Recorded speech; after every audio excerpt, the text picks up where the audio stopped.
Hello and welcome to VEN Audio. We are happy that you are here to watch our audio reviews.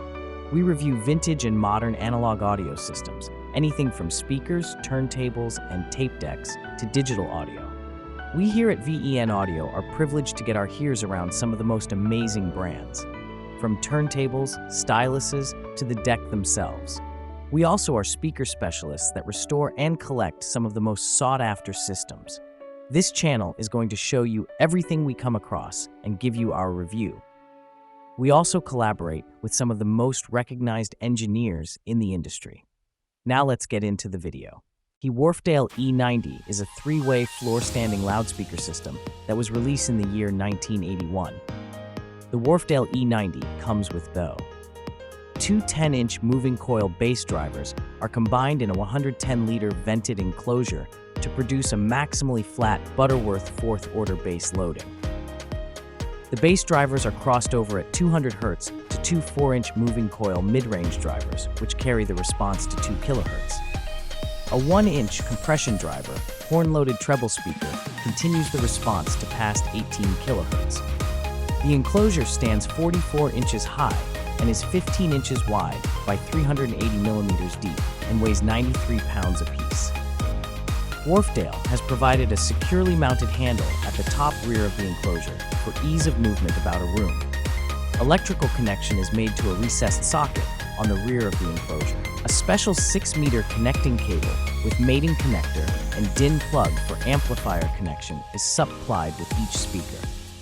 The E90 system is supplied as a left speaker and a right speaker pair. Each is clearly marked by a label mounted adjacent to the electrical connection. A modest degree of mid-range and treble equalization is provided by two 5-position rotary switches mounted on the front of the enclosure. These are accessible without removing the protective grille and are marked low and high with index positions labeled 0, 1, 2, 3, and -4. The operation of these controls, together with pertinent technical information, is clearly presented on a descriptive label placed on the rear of the enclosure. This, together with the descriptive brochure accompanying each speaker, allows error-free hookup of this system. Rated at 8 ohms, the E90 is stated as having a sensitivity of 95 decibel SPL, sound pressure level, at 1 meter for 1 watt drive. Power handling per DIN 4553 is 140 watts, and Wharfedale states that the E90 is suitable with amplifiers rated from 15 to 200 watts. Frequency response is stated to be 83 decibel from 43 Hz to 18 kHz. Now let's talk about the sound measurements. The impedance load, which the Wharfedale E90 presents to a power amplifier, is shown in Figs 1 and 2. The magnitude of this impedance, Fig 1, reaches a minimum value of 5.1 ohms at 42 Hz. The measurement was made through the interconnect wire, which Wharfedale supplies with the E90. The nature of this impedance is such that the E90 can be safely considered an 8-ohm system from the standpoint of amplifier drive requirements. The complex impedance plot, showing reactance as well as resistance, is shown in Fig 2. The impedance is rather benign, as far as the reactance load which it presents to an amplifier. However, there is a 25-degree lagging angle with a magnitude of 10 ohms at 2.6 kHz. Since this lies in the important music overtone range, some consideration should be given to choosing a high-quality power amplifier to drive the E90 if one listens at robust sound levels. The free-field frequency response of the E90, amplitude and phase, is shown in Figs 3 and 4. These are measured under anechoic conditions at a 1-meter axial position and use a constant drive voltage corresponding to 1 average watt across a nominal 8-ohm resistance. The amplitude response, Figure 3, is taken for 2 equalizer settings, mid-range at 4 and tweeter at 4. As this measurement shows, the tweeter response does drop 4 decibel for this setting, but the mid-range is only adduced 2 decibel. Actual acoustic crossover occurs at 2 kHz. Sound pressure level at the equivalent of 1 watt drive is very high for the E90, averaging nearly 93 decibel SPL, sound pressure level, in the mid-range, and rising ID 97 decibel at 12 kHz. This is an extremely efficient system and can give brisk sound levels with moderate-sized power amplifiers. Low frequency response extends smoothly down to about 45 Hz. The mid-range is quite smooth, but the highest frequency performance is relatively disappointing for a system of this general high quality. An acoustic interference dip at 6 kHz is followed by a peak at 12 kHz, and this combination cannot be corrected with the equalizer controls supplied with the E90. The phase response, Fig4, is corrected for the air path delay in the 1 to 5 kHz frequency range when the microphone is 1 meter in front of the enclosure. This delay is 3.2422 milliseconds. Acoustic transitions occur at 1 and 5 kHz. The corrected phase response shows an angle of positive 90 degrees, which identifies the mid-range response as being of non-minimum phase type. The lower frequencies and higher frequencies are of minimum phase type. The 3-meter room response is plotted in Fig 5. The microphone is placed 1 meter above a carpeted floor and 3 meters from the front of the enclosure. This simulates an average listening position. The frequency spectrum of the first 13 milliseconds of sound, which reaches the listening position, is shown in this measurement. 2 configurations are measured directly in front of the system and 30 degrees to the side, which simulates a conventional left-channel stereo listening configuration. The measurements are separated 10 decibel on this plot for clarity of presentation. Response at the listener's ear is quite uniform throughout the major part of the audio spectrum. The shallow depression near 5 kHz is due to time delay interference between the 2 highest frequency drivers and progressively deteriorates off-axis, as shown in this plot. This is also evident in the phase plot of Fig 4. A more uniform listening response is obtained when listening on axis to the E90. This infers that the speakers should be rotated toward the preferred stereo listening position in a room. Horizontal and vertical polar energy response, which shows the corresponding sound dispersion patterns, is plotted in Fig 6 and 7.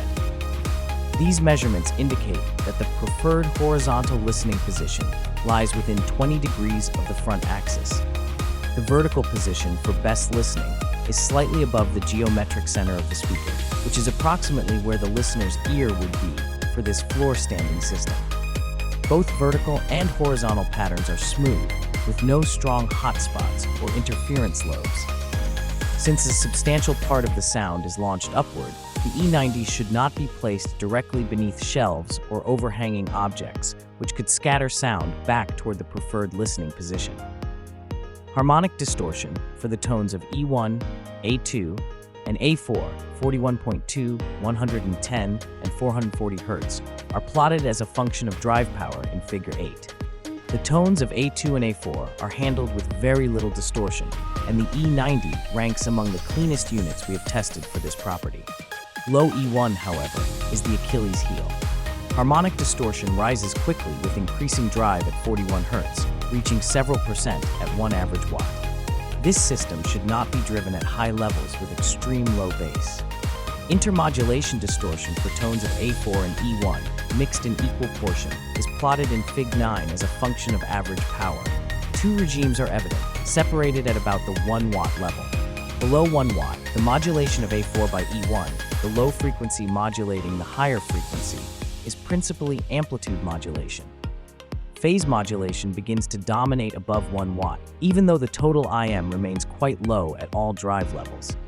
Acoustic transfer gain, which is the ratio of SPL to drive voltage, is essentially constant up to 100 average watts. This was measured for tones of 80 Hz, 262 Hz, middle C, and 440 Hz, A4. This means that substantial intensity swings will not cause timbral change. The E90 fares only slightly poorer in the crescendo test.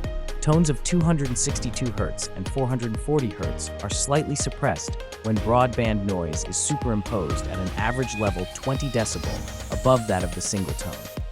This suppression amounts to only 0.5 decibel for the maximum tested noise peak of 400 watts, which implies a slight stereo drifting of inner musical voices during orchestral peaks. The energy time measurement for the E90 is plotted in Fig 10. This is a plot of the arrival time of energy for an axial microphone position 1 Met 3er in front of the enclosure. The first peak of energy arrives at 3.24 milliseconds and is principally due to the tweeter, with a minor subsidiary energy spread up to 3.4 milliseconds due to time midrange. The clustering of energy, represented by this measurement, is extremely good and indicates an excellent transient response for the Wharfedale E90's listening test. The listening test was made with the speakers flush-mounted against a draped wall. This position was reached after considerable experimentation in dom placement and was found to give the most accurate sound to my ears. The Wharfedales have good low bass, but the sound is slightly dominant in the low to mid-bass region. This tends to give a slight boominess and hangover to percussive bass. To my ears, the E90s are mildly strident in the upper registers, particularly on strings. For this reason, I preferred the E90 mid-range equalizer set at 0 and the tweeter equalizer set at -3. While this does reduce the extreme top end, the sonic accuracy was improved, in my opinion. Piano sounds somewhat brittle, but is spectrally balanced with this control setting. Lateral dispersion and left-right stereo imaging is quite good. There is, however, some vertical beaming. For this reason, the illusion of depth was somewhat lacking, giving a stereo stage with adequate width but reduced depth. Because of this effect, solo instruments are accurately reproduced, but masked vocals are somewhat indistinct. The E90 is highly efficient and produces room-filling sound with modest amplifier power. This efficiency is coupled with an ability to produce high sound level without breakup or audible distress. The E90 handled the famous Telarc pulse drum excellently at high sound level, although there was some audible bass hangover. Sonic accuracy, while not perfect, is quite good, and the Wharfedale is a highly listenable system. While it would not be the first choice for a recording studio monitor system, where continuous high sound pressure levels are required, this system can be listened to and enjoyed for extended periods of time without fatigue. Thank you for watching. If you enjoyed our video, please show us your support by subscribing to our channel. Please don't forget to like, share, and leave a comment below. We always love to hear from our audience. Happy listening.